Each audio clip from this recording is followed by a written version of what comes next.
Hi, everyone. We are so excited to have Maggie Turner here for our January 2025 speaker series.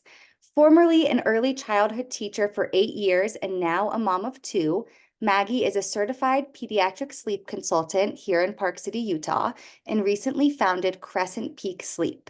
She provides customized support to families who are struggling with sleep, helping them achieve the restorative sleep they need to stay energized and function smoothly on a daily basis. Maggie follows a process that allows her to familiarize herself with each family's unique situation, their child's personality, their parenting style, concerns, family dynamics, and the child's needs and desires. Taking in all of that necessary information, she lays out an easy to follow, step by step plan, and together with the parents and caregivers, they make choices about the right approach to help guide their child to successful and independent sleep, supporting them every step of the way with daily check ins, guidance, and encouragement. All right, Maggie, I'll let you take it away. Right. Oh, sorry, hang on one sec. All right, can you guys see that okay? Yes.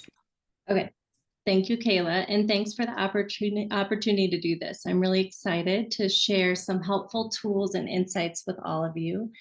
I actually didn't even know about the Hive until I heard about it recently through one of my clients. So I'm excited to join the group, and I think it's a great resource for all of us moms here in Park City. Before I get started, I'm just going to say I told Kayla this yesterday when we did our little run through.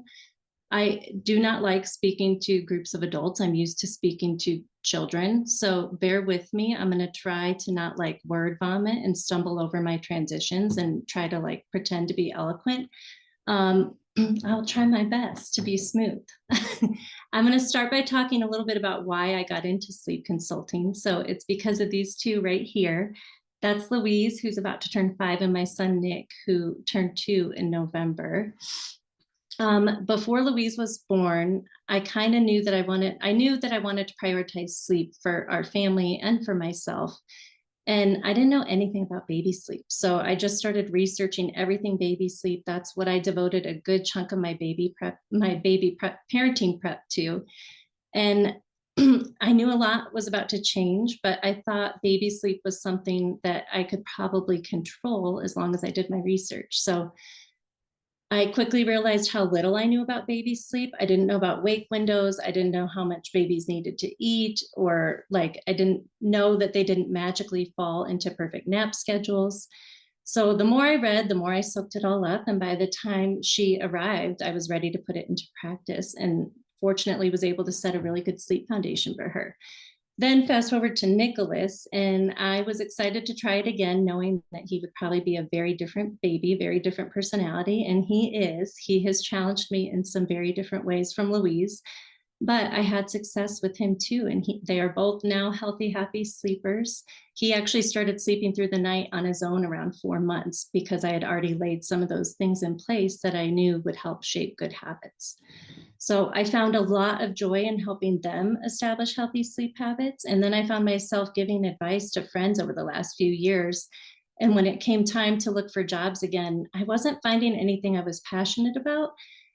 And I kind of stumbled upon sleep consulting as a possibility and went down the rabbit hole and found out that I could get certified online. So I did that, and I did the whole program. I've worked with a lot of volunteer clients and now working with paying clients. And it's a really fulfilling, really wonderful job. And I feel lucky to be doing it. So before we get started, I want to talk a little bit about sleep needs and prioritizing sleep. We all know good sleep has endless benefits. So children are more alert, they're less irritable, they're happy, they're curious, they're attentive, they can regulate their emotions better, they eat better, they have healthier immune systems. The list goes on. And we all know that insufficient sleep has the opposite effects, and that sleep deprivation for us and for them can be really brutal, and it's a downward spiral. So my message to all of you throughout this presentation is, if you're not already prioritizing sleep, you should start for yourselves and for them. I like to say, just because we're taking care of little people doesn't mean we have to stop taking care of ourselves. I kind of think of the oxygen mask thing on the airplane, like how they tell us to secure ours first and then theirs. Like, we need to meet our own sleep needs just as much as we need to meet theirs. And just to recap, actual like sleep need hours in a day, I referred back to Wendy Troxel's presentation for the Hive in May 2020. And you can also just Google this, but I think it's important to keep in mind that in a 24-hour period, infants 4 to 11 months need about 12 to 15 hours of sleep. 1 to 2-year-old toddlers need about 11 to 14 hours of sleep, and preschool age toddlers like 3 to 5 need 10 to 13 hours. And this is total sleep in a 24-hour period.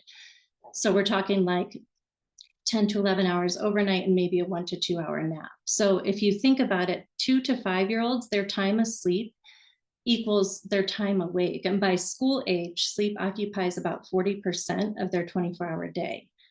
And there's a reason for that, right? Like so much of their development is happening during their sleep, which is why it's so crucial that they get the sleep that they need. And when they don't, we can see effects of that.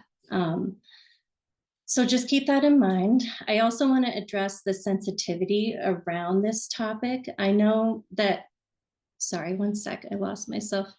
I know the idea of any kind of formal sleep guidance can be a sensitive topic, and my goal is not to make anyone feel badly at all for the way they approach sleep in their family.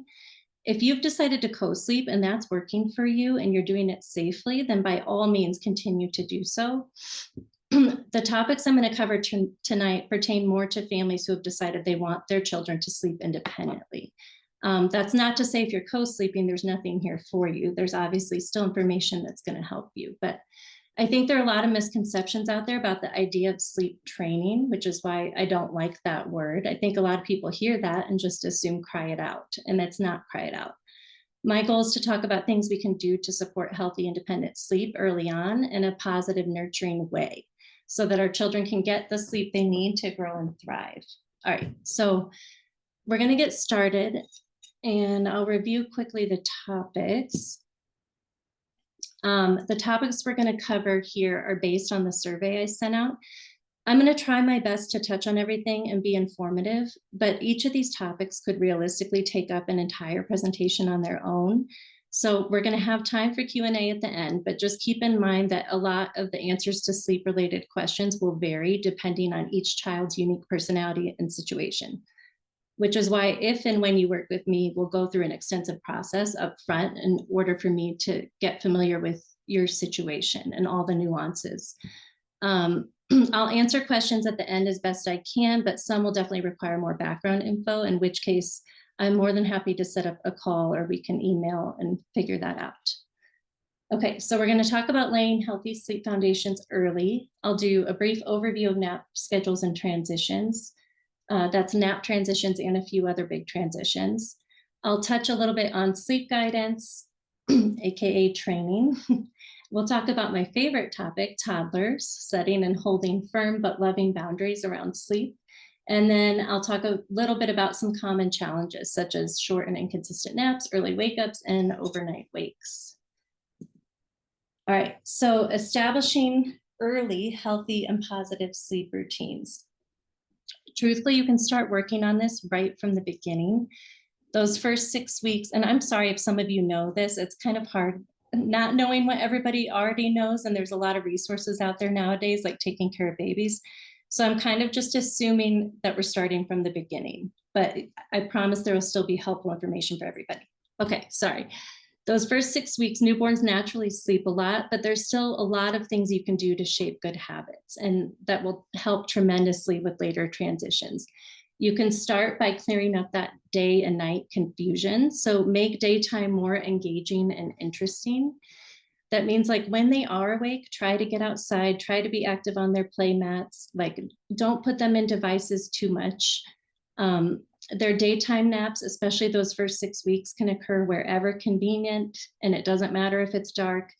But at nighttime, from the get-go, you should be setting up like a dark, cool environment that's conducive to nighttime sleep, because that's going to help sync their melatonin production and help sync them more quickly with natural wake and sleep time patterns. I definitely recommend swaddling, at least until they're rolling or until 3 months, and then you can transition to a sleep sack. White noise definitely at an appropriate decibel level, which you can Google. I think it's like 50 to 60 decibels. They say about the level of the sound of like a running shower in the background. And definitely recommend pacifiers once breastfeeding is well established. I think a lot of people are afraid to introduce pacifiers because they're afraid of breaking the habit later on, but we're going to talk about that. And it's not as hard as you think.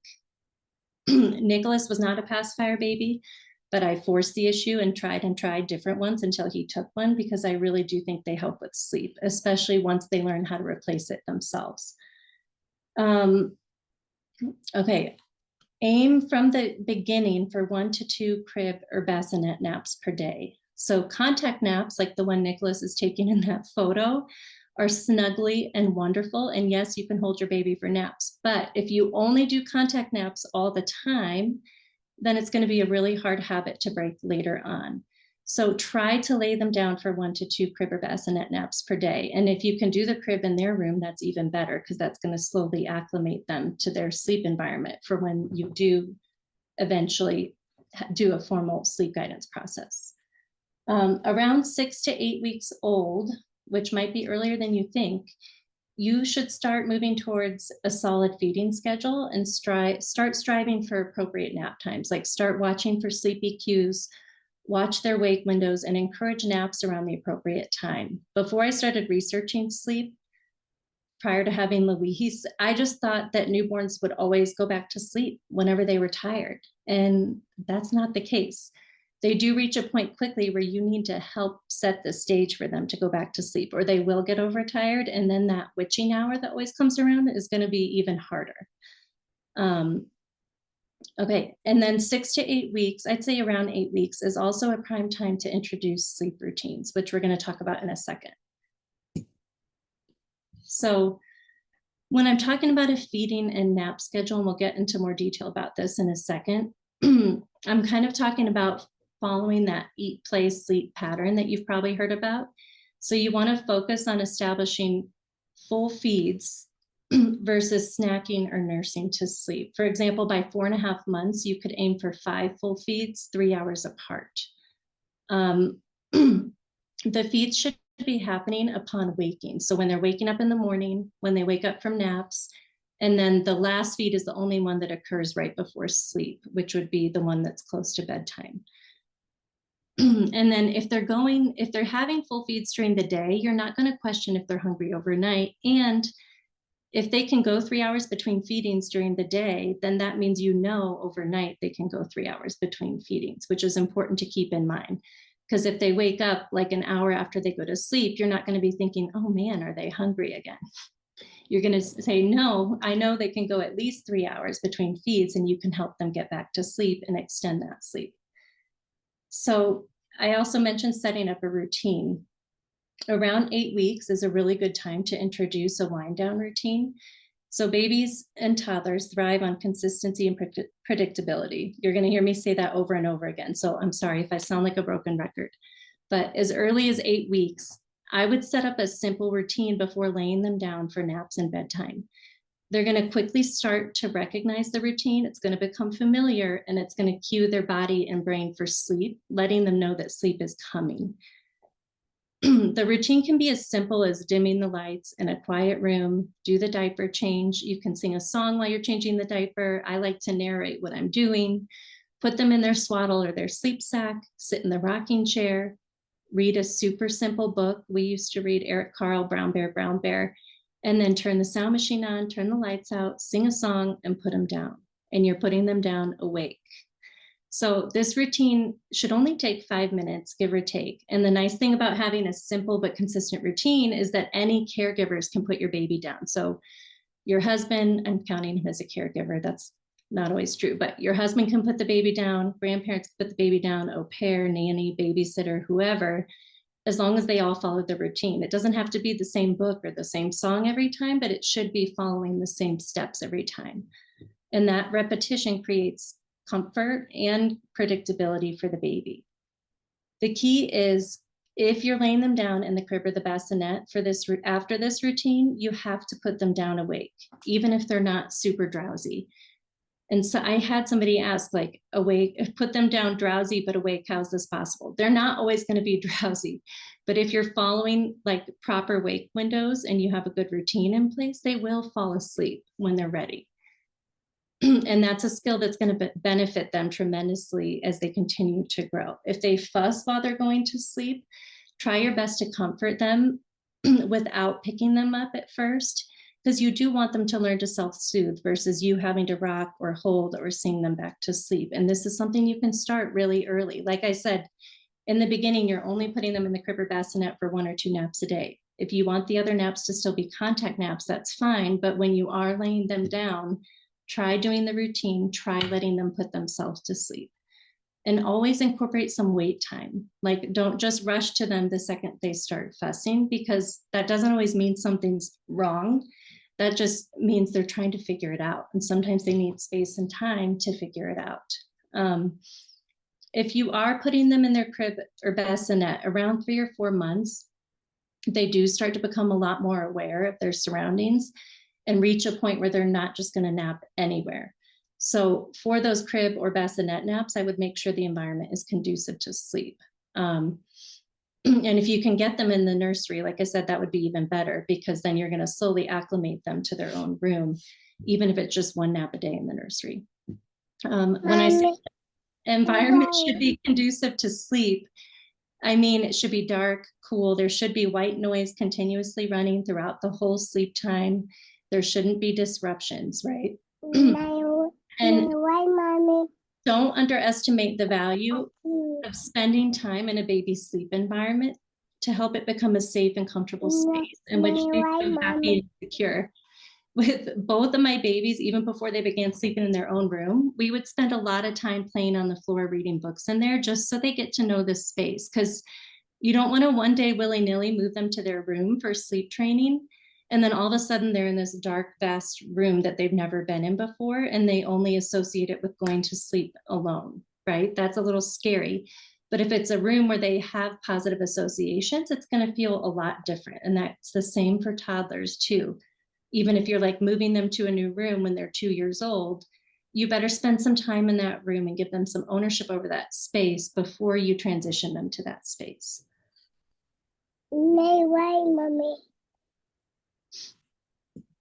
Okay, so let's do a brief overview of nap schedules.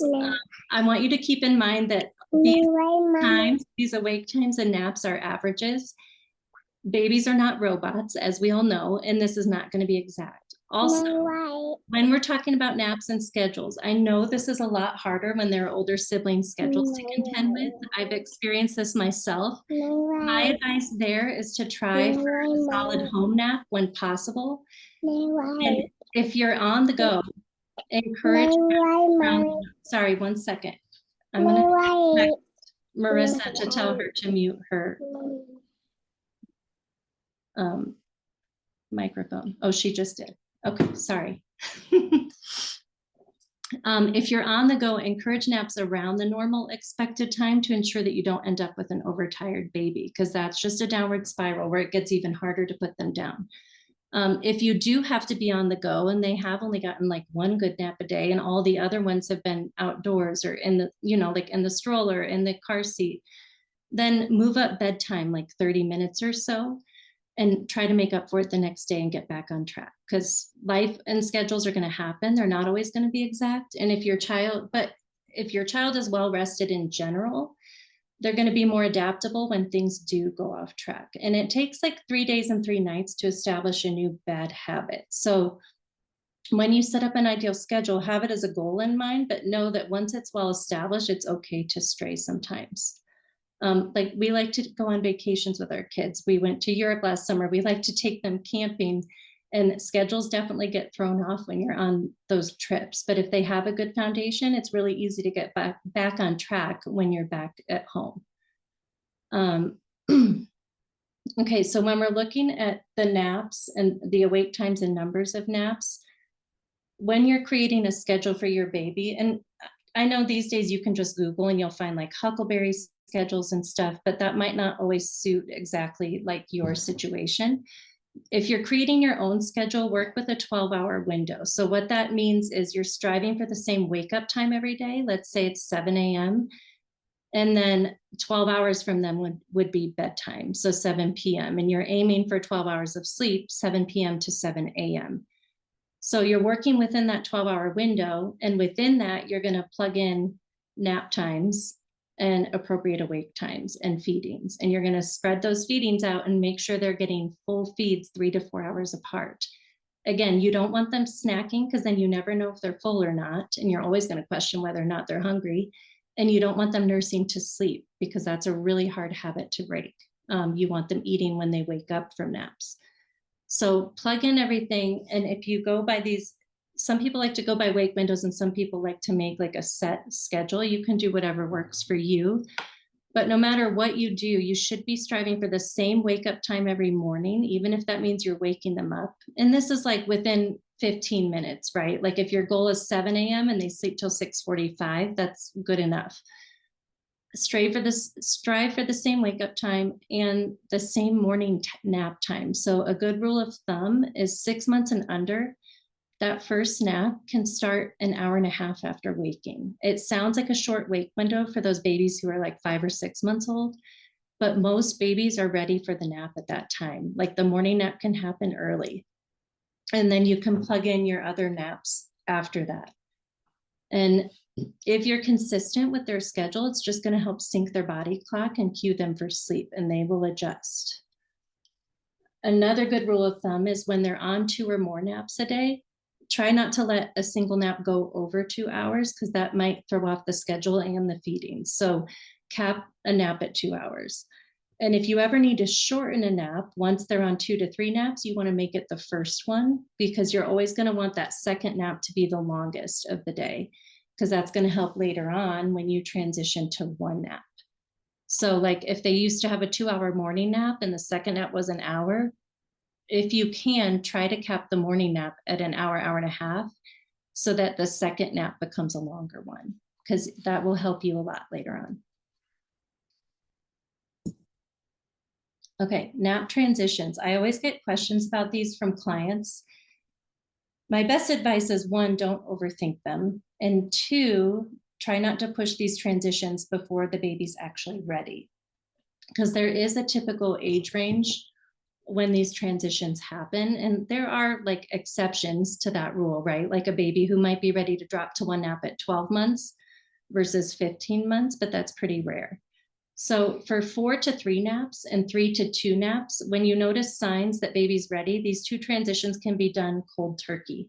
You definitely don't need to overthink these because you're basically just, when you notice signs baby's ready, like if they're really fighting going down for a nap or waking up early from a nap, and if they're within that age range where you think it might happen, you're just going to push the morning nap back by like 30 minutes. And then the next nap, you're going to push back by 30 minutes.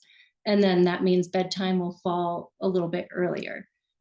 If they're struggling with the transition and they seem overtired, you can always move bedtime up.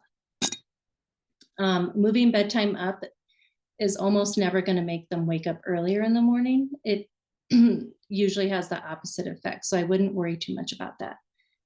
The 2 to 1 nap transition is probably the trickiest. This one usually happens around 14 to 18 months.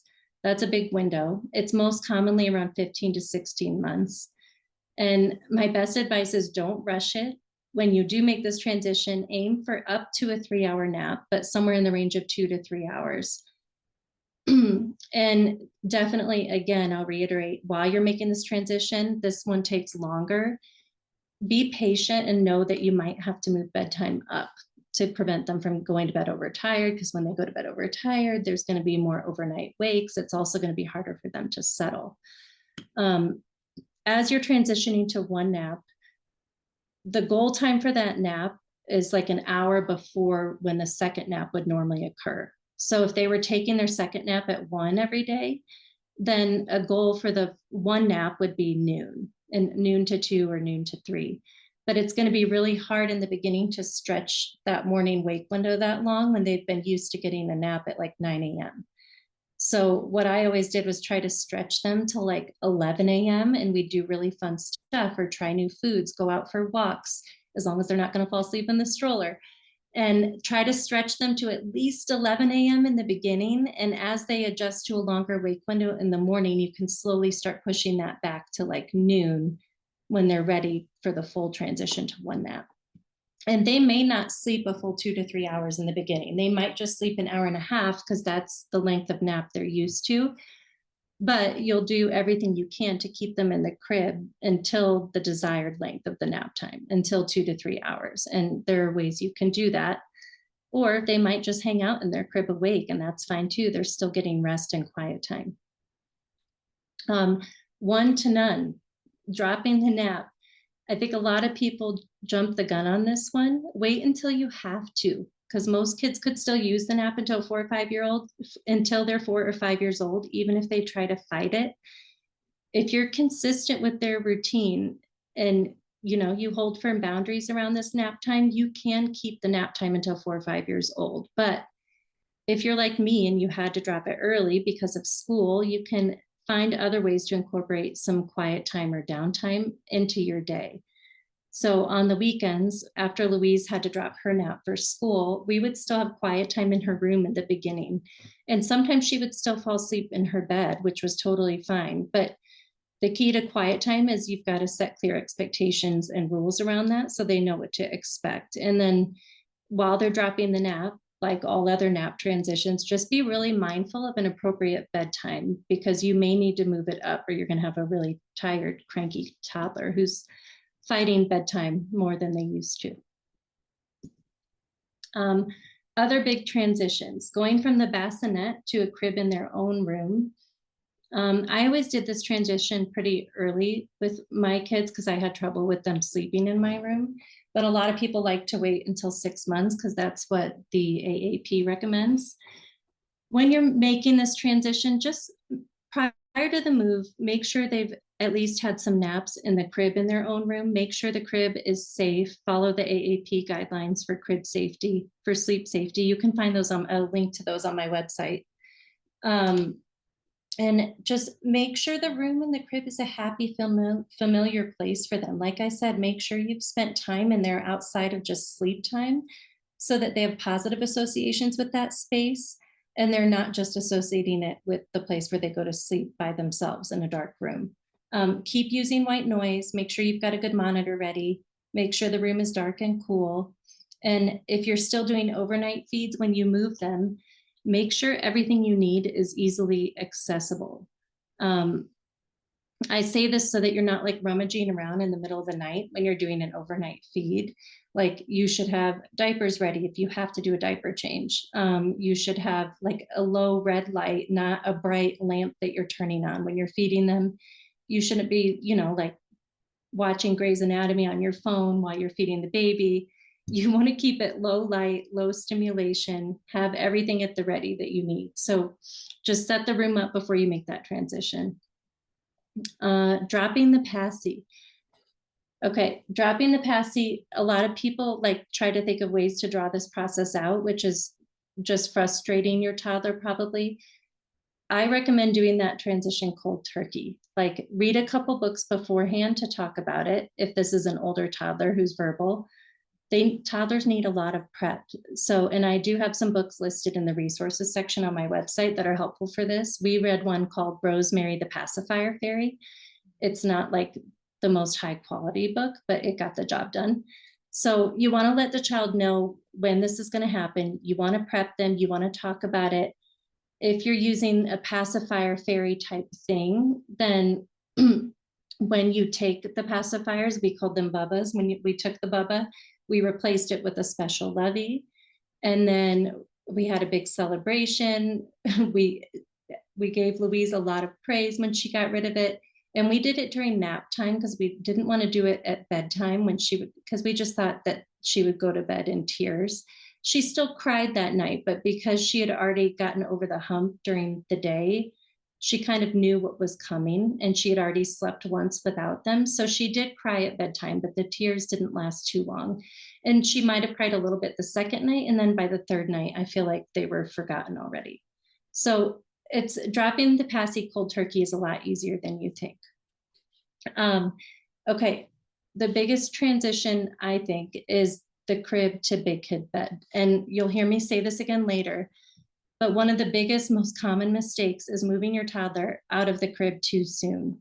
If your child is happy and safe in the crib, if they're not trying to climb out, if they're not in danger of hurting themselves, then do not move them out of the crib until they're like 3.5 to 4 years old, preferably 4. I think a lot of people think I'm crazy when I say this, but you want to do everything you can to keep them in the crib as long as possible. Because once they're out of the crib, with that freedom comes a whole host of new sleep challenges, especially if they're too young, and especially if there's not already a solid sleep foundation in place. Some of you might have already experienced this. You might know what I'm talking about. Some things you can do to keep them in the crib. Sleep sack, highly recommend. Nick's is currently on inside out and backwards, so he can't take it off, which works. So get a sleep sack that they can't escape from. Put their mattress as low as it goes. Some cribs, you can actually put it all the way down to the ground, and position the crib so they can't use the wall or anything to climb out.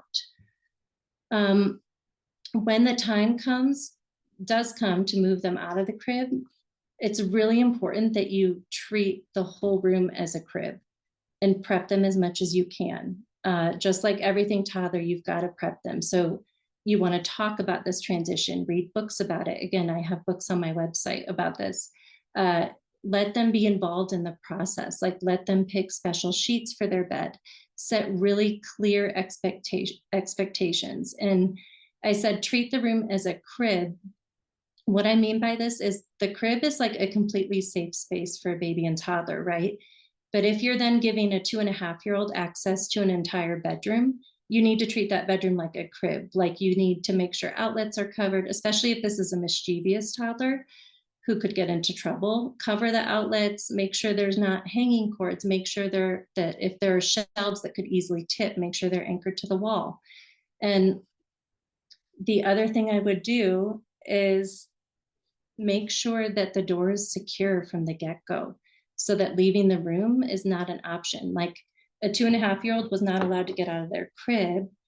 Now they shouldn't be allowed to get out of their room and explore the whole house, right? So before 4, if they're not 4, secure the door so they don't know any different. It's a lot harder to go back and do this later. And it, for some reason, feels a lot more cruel if you do this later, right? Because it becomes like a consequence or a threat. But if you do it from the beginning, they don't know any different. And you know they're safe in their room. They're not wandering the house. You're not going to wake up at 2 a.m. with the toddler standing over you. So just keep that in mind. I think a lot of people think that securing the door sounds scary and mean. But if you think of the room as being like a safe space, a crib, it's actually not scary and mean. It is one of the safest things you can do for your toddler.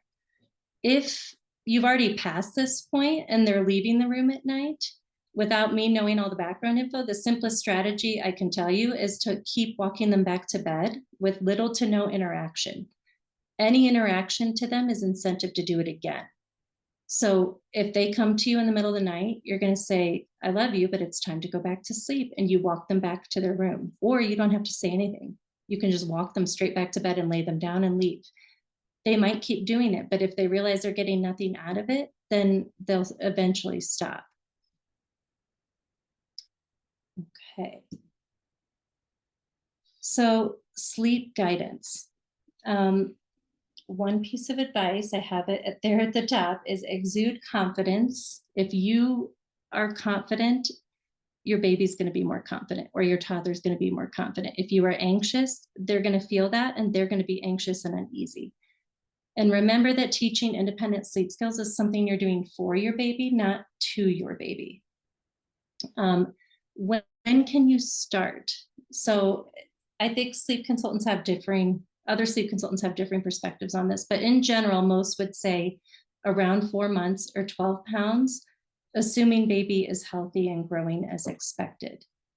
So by the time you start the formal sleep guidance process overnight, most babies are capable of sleeping through the night without a feed, so long as their daytime calories are sufficient. If they're still feeding overnight, let's say 2 to 3 feeds, then the best way to drop these feeds is gradually. So like if you're breastfeeding, you would, and there's an order in which you drop the feeds. If you work with me, I would walk you through that. But if you're breastfeeding, you would reduce the feed by 2 minutes per feed at a time until the feed is gone, and then you don't go back to that feed. If you're bottle feeding, you'd reduce it by 2 ounces at a time until the feed is gone. If you want to do it quicker than that, you can, or if you want to drop feeds cold turkey, you can. But for babies who are used to eating 2 to 3 times overnight, it's probably better to do it gradually. And you can also decide to do the sleep guidance process and keep one overnight feed or keep a dream feed at the beginning of the night, if that's your choice, right? You have to do what's best for you and for your baby. So what you're going to do though, when you're reducing those feeds and gradually removing them, is just make sure you're transferring those calories to daytime. So make sure that baby's getting like really, really good full feeds throughout the day. So you're just shifting nighttime calories to daytime. You're not giving them less food. Okay, before you pick a plan, you must feel ready to make changes and commit to it, or it's not going to work. I think oftentimes baby's actually ready for it. And I think parents sometimes aren't ready for it, like emotionally. So you've got to be ready. I provide a lot of moral support throughout that process. And I think sometimes it's really necessary because it's not easy. When we go through this process, we sleep train at night and then move on to naps the next day. So naps typically take a lot longer to establish. You need to have patience, and they often fall into place once nighttime sleep is solid. It's just harder because that sleep pressure isn't there, right? The sleep drive isn't as high during the day as it is at night. So it works best to start whatever sleep training method you choose overnight when their sleep drive is high, and then carry over into the next day, which then they've already had a night of practicing some independent sleep skills. So it'll be more likely to take during the day. And sometimes the same method from overnight doesn't always work for naps. Sometimes naps take a method that's like slightly more structured. I get a lot of questions about gentle when it comes to sleep guidance, sleep shaping, sleep training, like what is gentle sleep training? I think that's different for everyone, but in this context, for me personally, gentle refers to the level of parent intervention and support. So the most gentle methods that I use require really frequent physical presence and tactics on the part of the parents. And then the least gentle involve less frequent physical presence. Previously co-sleeping toddlers, for example, often need very gentle methods to start because that's all they've ever known. And so they might need a method in which the parent it's called the camp out method or the sleep shuffle, where the parent is in their room at first while they're falling asleep. And then slowly you create distance until the parent is out of the room. But there is a spectrum of gentle methods. And I think what's important to remember is every baby and every family is different. And you have to pick a method that you know you could commit to. And you have to pick a method that's going to work for your baby's personality and temperament. Which brings me to my next point. Everybody asked about crying. Unfortunately, it's not possible to go through the formal sleep guidance process without some level of crying. So we can control a lot of the puzzle pieces to set baby up for success, right? Like we can control their wake windows, their schedule, their feedings. We can control how involved you are in the sleep guidance method you choose, but we can't control how much they cry. Just know that they will cry a lot less overall if their emotional and physical needs are being met beforehand. And if you've set them up for success, right?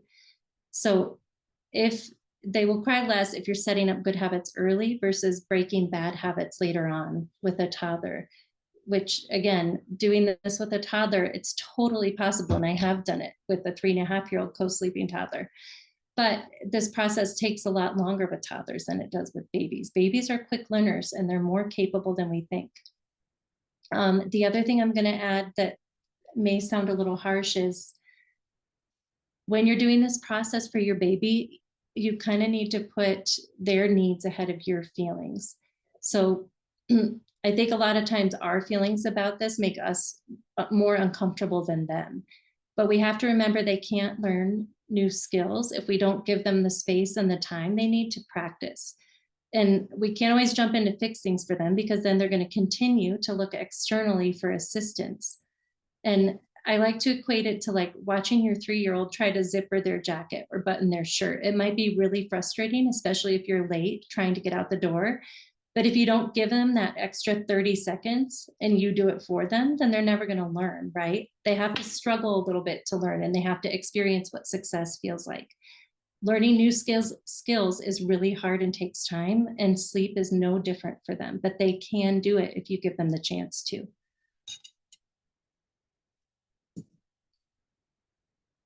Okay, so I'm trying to be mindful of the time and keep moving. Sorry if I'm talking too much. We're going to move on to toddlers, walking, talking, opinionated, and maybe sabotaging. These are perfect pictures of how they can go from happy to angry in just a matter of seconds. They're so cute and so fun, but they can be so challenging. Their moods and behaviors are changing quickly, and with that can come a host of new sleep challenges, especially if healthy habits and a solid sleep foundation were not already in place. Some of you might be dealing with this stuff now. I told Kayla tonight I was determined to get my kids down early for this presentation, and my husband's gone for work, so I really wanted stuff to go smoothly. And of course, as we're getting ready for bed, Nick decided to have a meltdown because he wanted to keep his clothes on that he wore for school. He wanted to wear those for bed tonight. So, naturally that could have derailed everything. And a quick solution was to let him pick a special t-shirt out of his drawer and put it over his jammies, which gave him, like he felt like he had a little sense of autonomy and control over the situation, and he was able to calm down. So we're going to talk about some strategies like that in a second. All right, first we're going to talk about some of the most common mistakes with toddlers that lead to sleep issues or make already sleep issues that were already bad worse. I'll say this one again, jumping the crib transition. I think this is the biggest mistake. Transitioning too soon from the crib to a big kid bed, often because a new baby is coming. This is not a reason. So you can use a pack and play or a bassinet for the new baby. They're not going to need that crib for a long time. I cannot emphasize enough, wait to make this transition until you absolutely have to, until like 3.5 or 4 years old. Or if you've done everything you can to keep them in the crib and they're still finding a way out. If it ain't broke, don't fix it. You will regret it. Another common mistake that we already talked about is dropping the nap too soon. Unless they're forced to drop it for daycare or school, like I said, most of them could still nap until 4 or 5 years old, as long as you have good routines in place and clear expectations. If you drop it early, though, like I said, try to establish some sort of quiet time or downtime as you transition. Another common mistake is, sorry about that, bedtime being too late. I think as they get older, sometimes we think that they can handle later bedtimes, and we think, oh, that's okay, maybe they'll just sleep in. But really, it's the opposite effect. The later you put them to bed, oftentimes they're going to wake even earlier.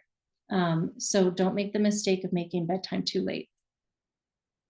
Too much screen time or excitement right before bed is another mistake. They don't need to have phones or iPads in their hands right before bed. That's a lot of extra stimulation for their little brains that they just don't need. Try to find other ways to have wind down and calm down time. Like, 10 minutes of one-on-one playtime in the playroom is way better than looking at a screen right before bed.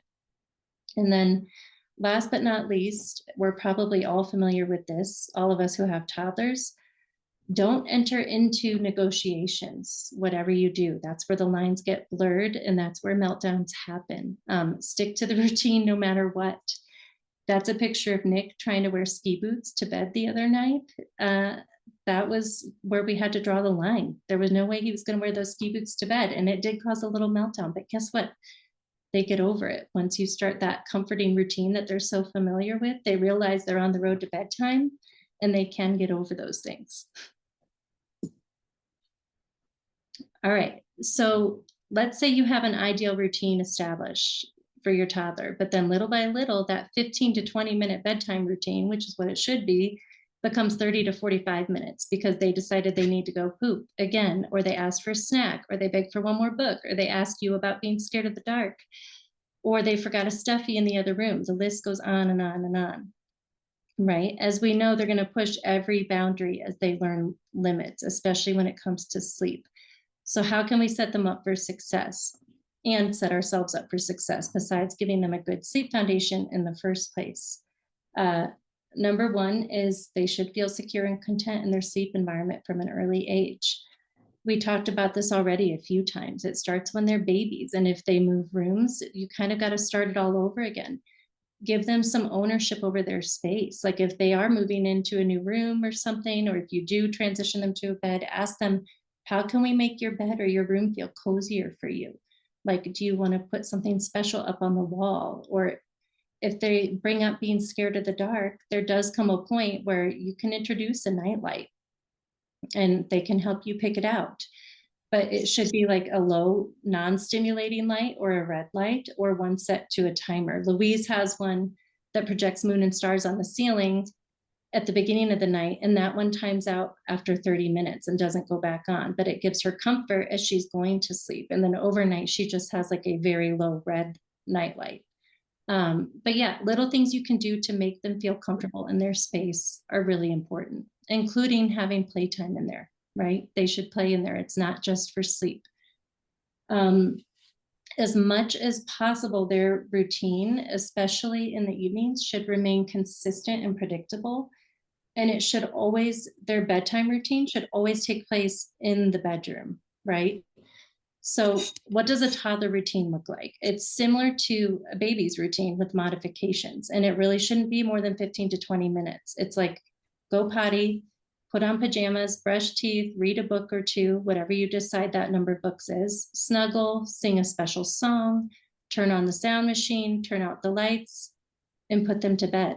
Even if you have busy nights with older siblings who are in sports or later nights out with friends, you should still strive to do this routine when you get home, even if it's abbreviated a little bit. Like, for example, instead of reading 2 books, you just pick one that's short and simple. And you can tell them, hey, we'll read an extra book tomorrow morning when you wake up. But the routine is really important. That consistency and that predictability and those clear expectations make a huge, huge difference with toddlers. Another game changer, in my opinion, is meeting their physical and emotional needs prior to bedtime. And I feel like this one gets overlooked a lot. So, like, our evenings can be really rushed. I know that they can be chaotic, but if they should be eating well, they should have little to no sugar right before bed, no screens right before bed. Have they gone potty? Do they have water? And the biggest thing is like, have they had connection time? So a lot of toddler stalling tactics come from them seeking our extra attention at bedtime. And sometimes that stems from not getting connection time with us in the evenings because evenings can be so rushed and stressful, right? So you want to fill their cup during the day and love them hard when they're awake so that you don't feel guilty when you have to draw the line at bedtime, right? So do whatever you can to establish connection time before bedtime. Like instead of cleaning up the dishes for 10 minutes, take 10 minutes to go play in the playroom or something and just spend that 10 minutes on the dishes later. It's really hard to do in the moment, but it does make a big difference. And then we'll talk a little more about this in a second, but give them choices within limits. So like stick to the routine, but give them choices within the routine. We're going to read 2 books tonight. You pick one. Do you want your Buzzy toothbrush or your regular one? What if my toddler is constantly derailing the routine? So this is where you need to keep in mind all roads must lead to bed. If you budge and change things up even a little bit, they're going to push that boundary again and again. Blurring the lines, and another one of my favorite sleep consultants said this, blurring the lines is like a gateway drug for toddlers. There should be no negotiating whatsoever because it's like opening Pandora's box. You cannot go back. So remember, all roads must lead to bed, even when they're trying to derail things. Don't be afraid to be firm and clear and communicate with them directly. This is a huge one. Talk to them like they're human beings and use matter-of-fact explanations when it comes to sleep. Like don't beat around the bush or simplify things. For example, when Louise says, like, why do I have to go to bed early and you and daddy get to stay up late? My answer is super matter of fact. I say, well, you're younger, your body and brain are growing so fast every day and growing so much that you need more rest so that you can keep growing. And as you get older, you don't need as much rest, and then you're going to be able to stay up later. Simple. And then if she says, why do I have to sleep downstairs and you guys get to sleep upstairs? I'm afraid of the dark and I don't want to be alone. The answer is, you sleep downstairs because that's where your room is. And Nick's room is down here too. And you don't have to be afraid. You're perfectly safe in your room. I'm watching you on the monitor to make sure you're safe. And if she says, I don't want to be alone, I remind her that she has all of her stuffies in bed to keep her safe and comfortable, and that there's absolutely no reason to be afraid in her bedroom. There's a balance between validating their feelings and explaining things directly. So like once you've validated their feelings and explained it, you don't need to keep re-explaining it. Like, don't fall into that trap. You can say, I love you. I've explained it to you, but that's the rule. And now it's time to go to sleep. Good night. Because they will find ways to draw these conversations out and they will tug at your heartstrings, but you have to be firm and clear and direct, and you have to give them the explanation and just move on. They really, really need clear expectations. So keep things clear and predictable. Don't send mixed messages. For this one, I like to think about like how they perform at school, right? So oftentimes parents are surprised at how their kids perform at school, but the reason they perform so well at school is because it's structured and predictable, and kids like to know what to expect. When we waver or change things up, that's when the meltdowns happen. But when we're consistent, bedtime is usually a lot happier and less stressful for everyone. So again, stick to the same routine no matter what, and try to have any caregivers, babysitters, grandma, grandpa, whoever's taking care of the kids, have them stick to the routine as well, because that can make it really hard if grandma and grandpa come take care of the kids for a few days and all of a sudden bedtime is like 30 minutes and it's a party in their room. And then when you come home, everything's completely derailed. Try your best to get everybody on board with the same routine. If your toddler doesn't stick to the routine, make sure you're using practical consequences that you can follow through with, not empty threats. So for example, my kids, Louise has to go potty before bed every night. Like, that's a non-negotiable. So I say, if you won't go potty before bed, we'll only be able to read one book instead of two. And that's something I can stick to. Or since you're playing in the hallway, instead of getting your pajamas on, I'm going to pick your pajamas for you tonight. So then that's a privilege that she's lost, right? So, sorry. So hold firm on the boundaries that really matter, and then release when it makes sense. I talked about this a little bit already, but I'm going to reiterate. Give them some autonomy within reason, and that helps a lot with stalling tactics. So let them pick which PJs, or pick one of two books, or pick which toothbrush, but hold firm on other things. Like, no, we're not reading 3 books tonight. No, I'm not singing an extra song. No, you can't have a banana. When you let one of those things slide, then they won, and they're going to try to succeed again. And it'll become a game, and it's not a fun game. And that's how you end up with a bedtime routine that takes 45 minutes instead of 15 minutes. Another way to help out with this is anticipate.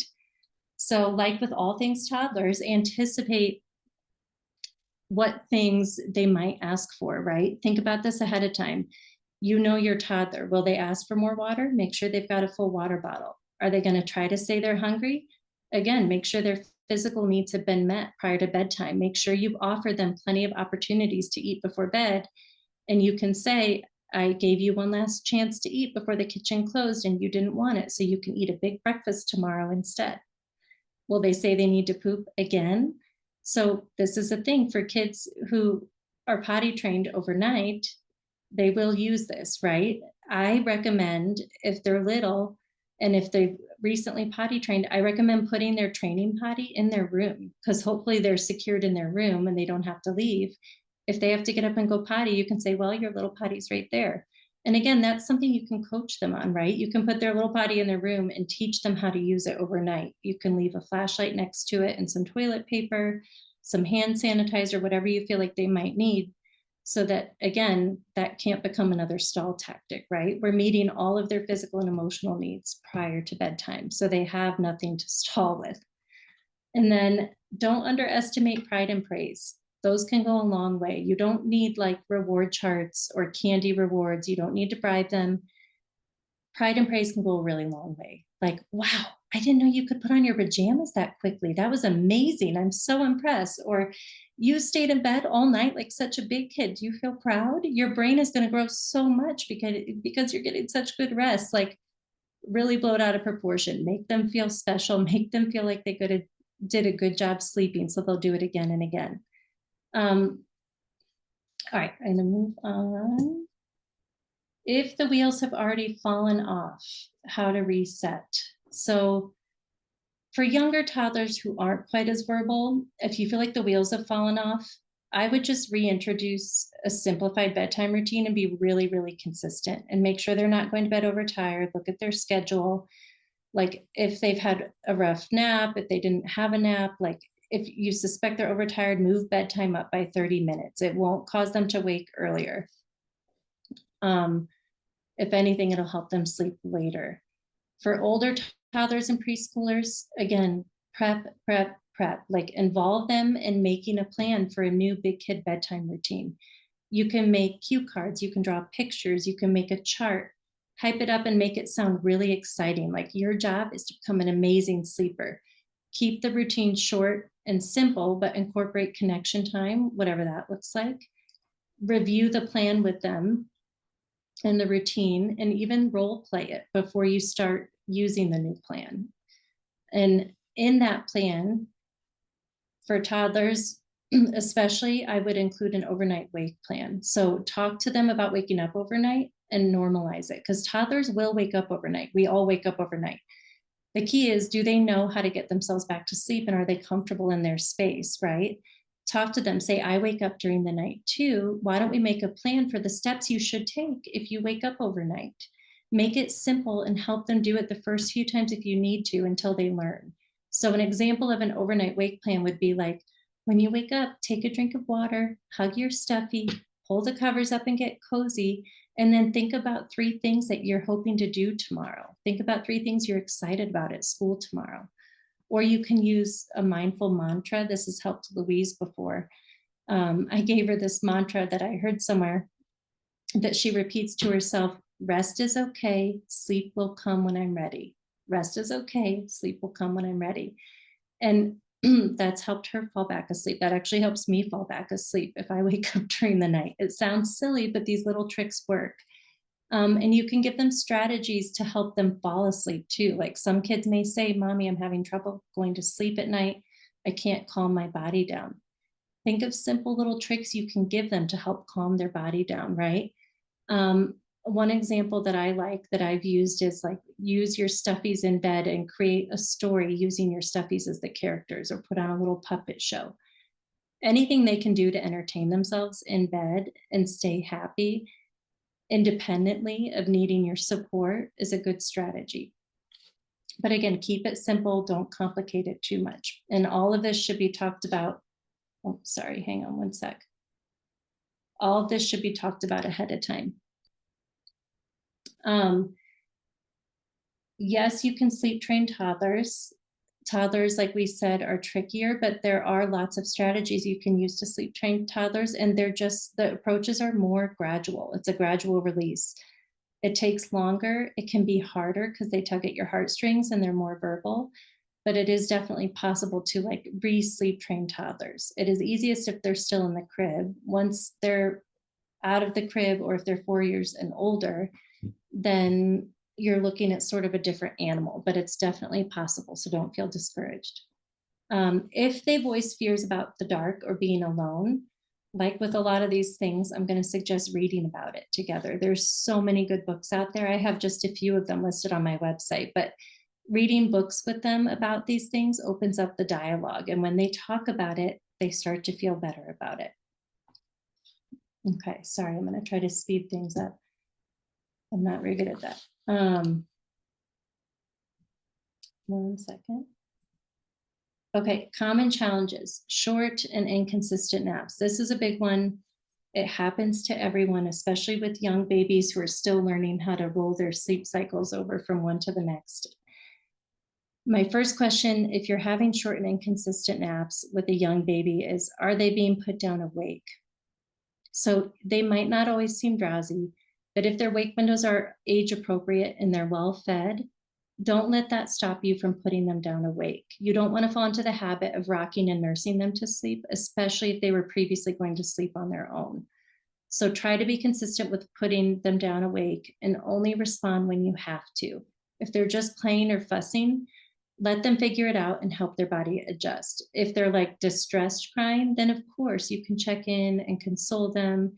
If you feel like you need to pick them up, of course, pick them up. But the goal would be to work towards putting them down awake.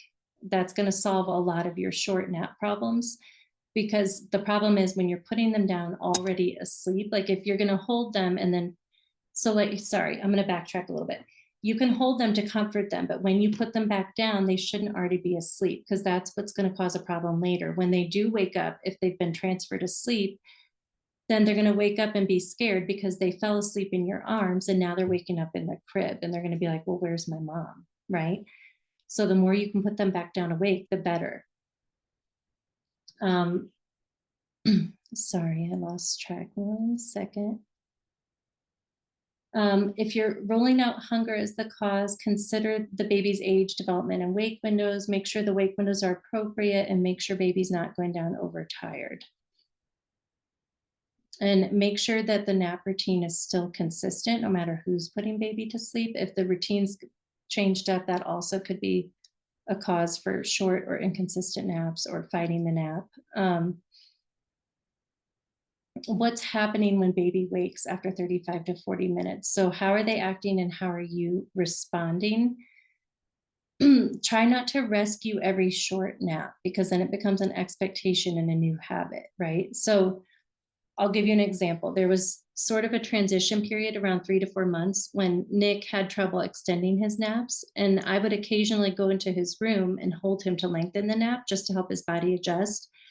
But as soon as he was sleeping through the night, I stopped that and he quickly figured out how to roll over from one sleep cycle to the next. It just takes time. So my point here is however you're responding to them when they're waking, just be consistent in how you're doing that and try to do whatever you can to help them develop independent sleep habits where they're learning how to roll over sleep cycles. Like if you are going to hold them, put them back down awake.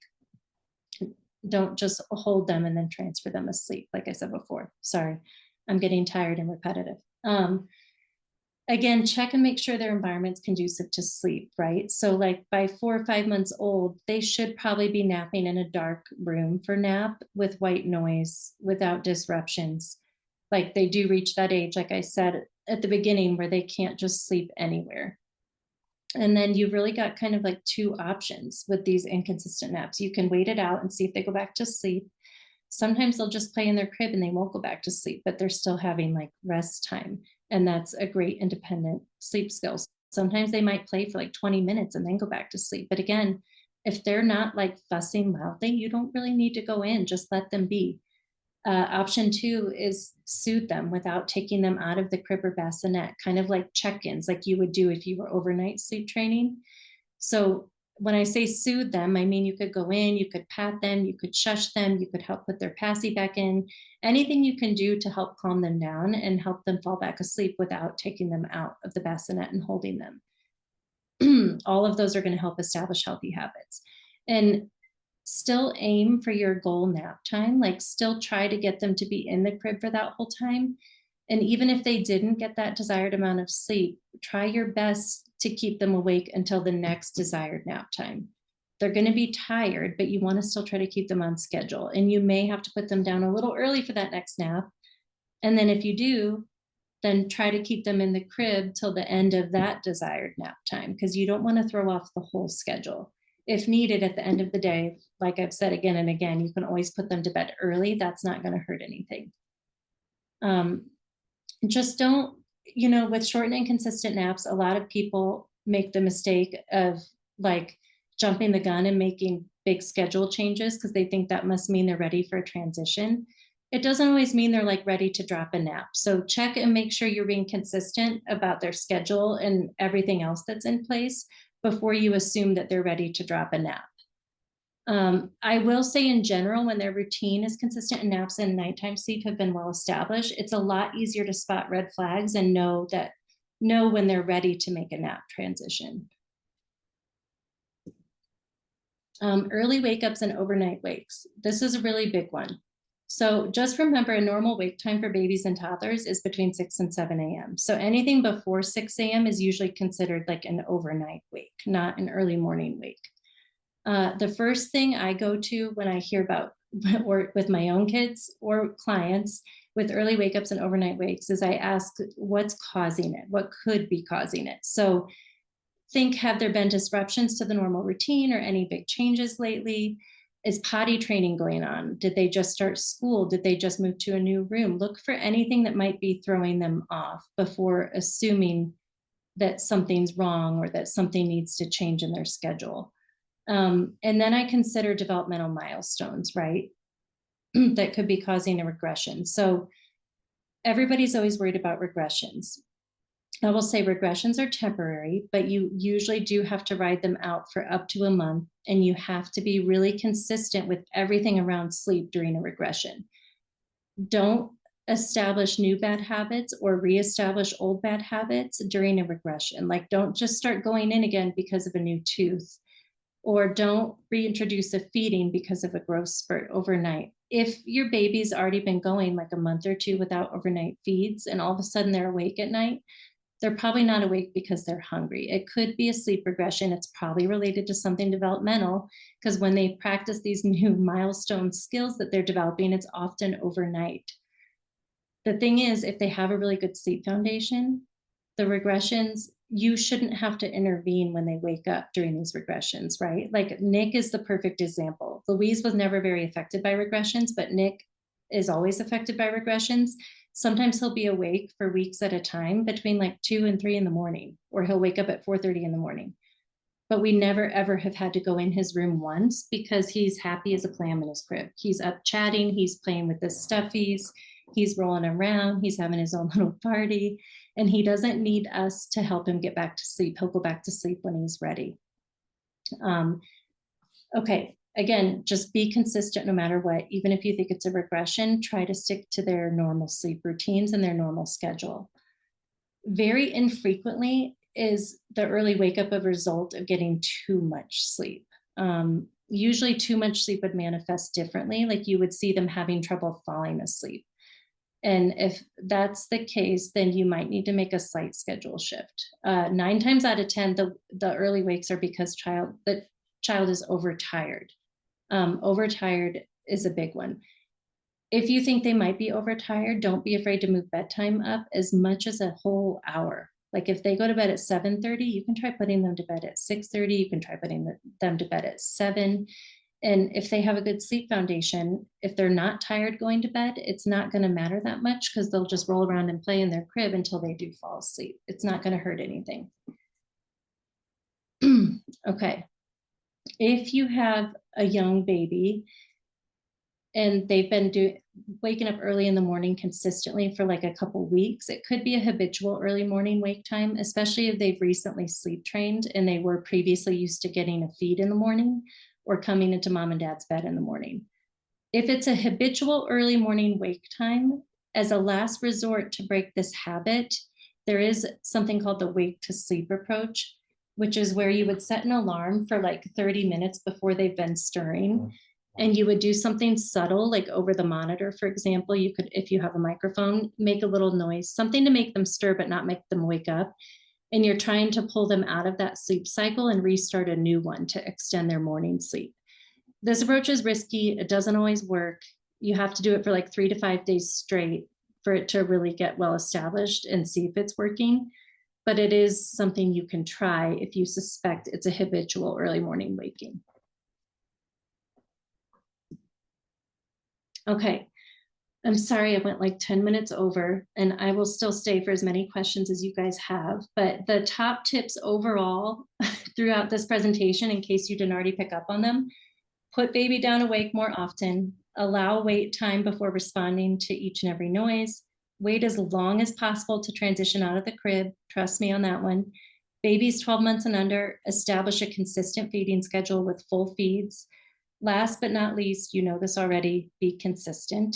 And just one final note on sleeping through the night. This is a goal for a lot of us, but I think it's important to keep in mind that sleeping through the night doesn't actually mean our children won't wake up overnight.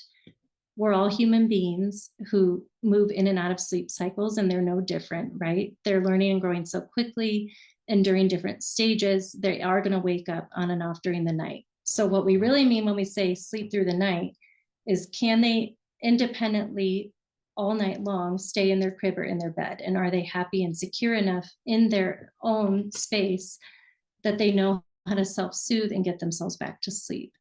If the answer is yes, then your child is successfully sleeping through the night. And that independent sleep is the ultimate goal, which is what I strive to help everybody achieve.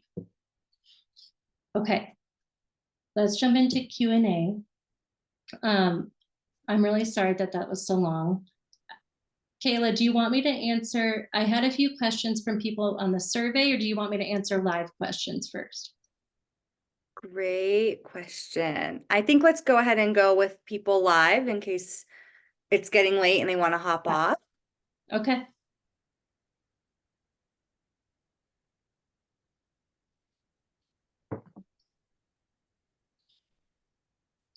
Anyone live has a question, feel free to unmute yourself or write in the chat. I'm going to give us just 10 minutes for questions, and then it is my bedtime.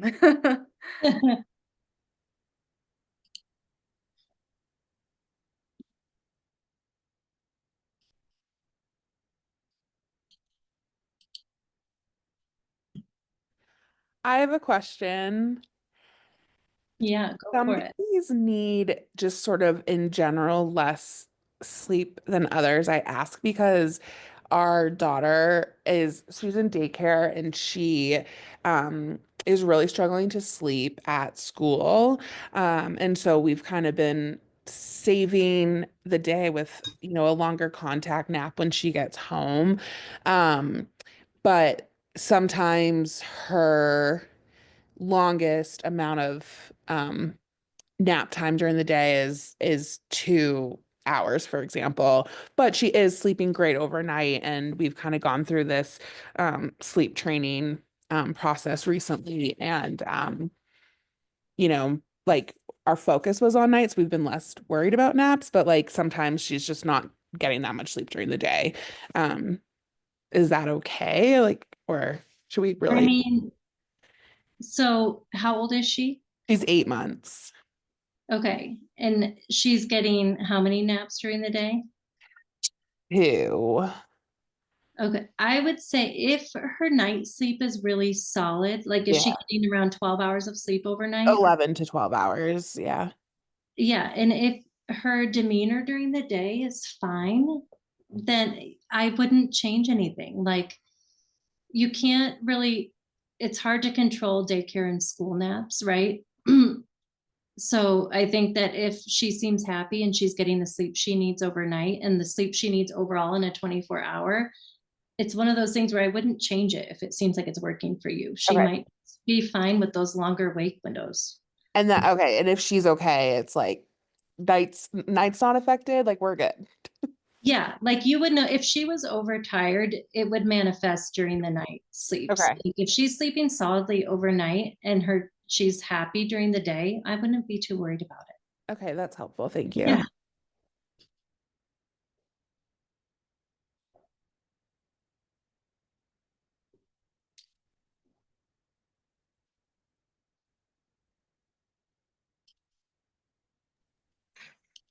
A quick question. Do you have any advice on how to get your kid? So I feel like we're good at naps and we're getting better at nighttime sleep, but once he wakes up, he's like ready to get out of the crib. That even if it's a shorter nap, I don't know how to keep him in there for the hour and a half without him screaming for the entire time that he's awake and left in his crib. How old is he? He's 13 months. Okay. Yeah, So it's I like the mean, second he's awake, he needs to be out of the crib or he'll just scream. and how long do you usually wait before you go in there? Usually like 5 minutes ish. Okay. Have you, 13 months is a little tricky. Have you ever tried like putting a book, like a picture book in his crib or anything like that? Or does No, he, I've or only does tried. he have any loveys? He doesn't like any of the loveys. He'll just throw them out. I haven't tried a book though. I could try that. Yeah, I would consider trying a book. That's like something that might work. Like he might look up, he may just throw it out of the crib. And if that's the case, then I don't have any other advice right off the bat besides just getting him more comfortable with being in there longer. Like if you're going in after 5 minutes, so it's hard to answer these on the fly sometimes without having all the information. If there are things you can do to condition him to stay in there longer, but it kind of depends on his personality, what those things might be.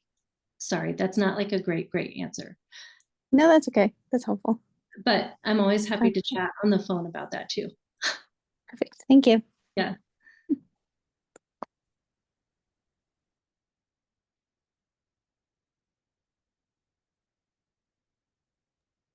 We had a question in the chat saying they wanted to ask about night terrors and how to handle them. Her son, who is 4 years old in April, has them almost nightly. Okay, so night terrors is a really unique situation because not all kids have them. And when you say night terrors, I guess, Kayla, you don't have all the context for this, right? Because there's a difference between nightmares and night terrors. So I'm assuming what she means is night terrors. Maggie, I'm on. Sorry, I was putting my little one down.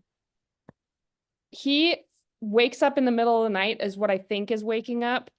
He could be partially asleep, but he screams out my name and I have to either talk to him over the camera to calm him down, or I have to go in there and like snuggle him for 5 or 10 minutes. Yeah, I mean, and can you tell if he's fully awake or does he still seem asleep? Through the nano, he somewhat seems asleep. He's definitely not like fully awake. Yeah, like with the night terrors, they're still in a sleep state, and it's what you're doing is exactly right. It's not one of these, that's not a situation where you can be hands off, and it is just, they're awful, and it's a phase that you have to get through.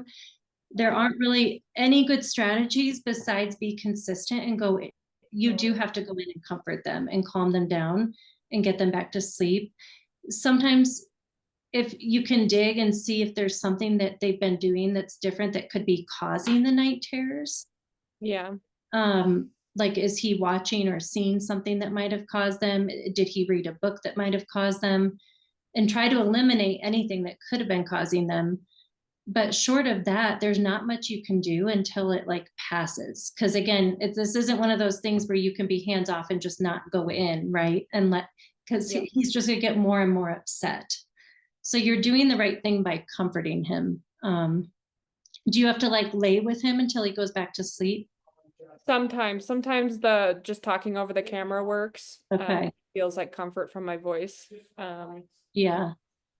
But no, I'm go. sorry. Night terrors are a special like exception to all of these types of things.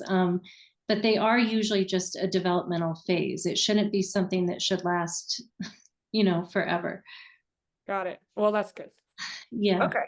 Well, I appreciate it. Thank you, Maggie, Yeah, and a great presentation. I hope it was helpful. Yes.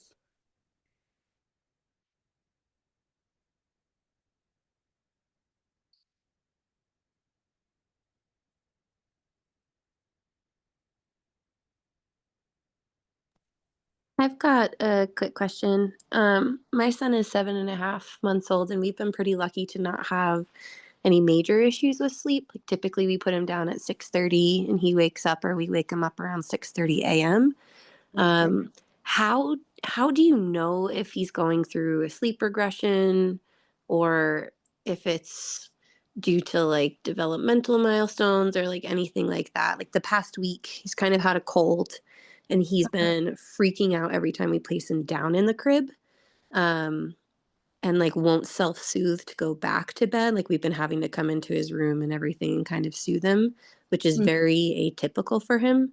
So just trying to figure out what could potentially be going wrong, and it could be so many different things, but just seeing if you have any guidance on that. Yeah, so if it's like a regression related to developmental milestones, that usually shows up in like middle of the night or early morning wakings, not fighting going to bed. If he's got a cold and he's really getting upset when you lay him down, I would be wondering if he has like an ear infection or something. I don't know if you've already investigated that. But with my kids, when they had colds, whenever they got really upset immediately upon laying down, they always had an ear infection in one or both ears, and laying down just makes it worse because of how all that fluid moves around. Does he still have the cold, and have you checked out ear infection? He hasn't really had any other symptoms of an ear infection. Like he's not really rubbing his ears. We propped his mattress up a little bit. It's kind of like every time he rubs his nose, he like gets upset and freaks out. Or when he coughs, he kind of wakes up and then freaks out. Yeah, I don't know if it's more of he just wants to be snuggled up and we put him down And is this his first major cold that he's had?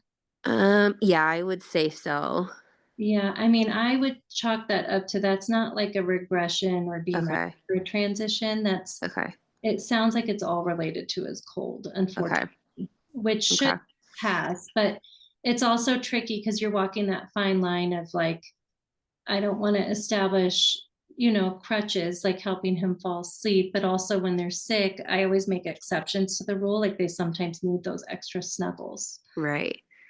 Yeah, and teething has been something too on top of that. So it's been a whole myriad of potential symptoms and things contributing to it. So thank you. That's helpful. Yeah, teething can be tricky too, but if he's healthy otherwise, and if he's already been sleeping through the night as well as it sounds like he has, then teething shouldn't disrupt his sleep too much. Like sometimes my kids would have early wakings when they're teething. Okay. But that's about it. And if they're happy in the crib, then those early wakings are usually a non-issue because they just hang out until we come get them up. Right. Perfect. Well, thank you so much. I really appreciate it. Yeah.